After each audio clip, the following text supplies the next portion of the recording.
இன்று கண்ட அவமானம் வென்று தரும் வெகுமானம்.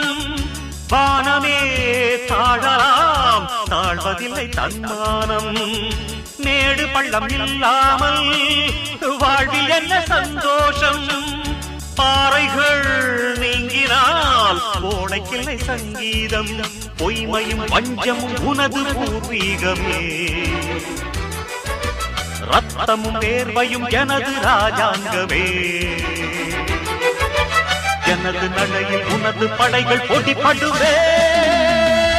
அடே நண்பா, உண்மை சொல்வே. சவால் வேண்டாம், உன்னை வெல்வே. வெற்றி நிச்சயம், இது வேத சத்தியம். கொள்கை வெல்வதே நான் கொண்ட லட்சியம்.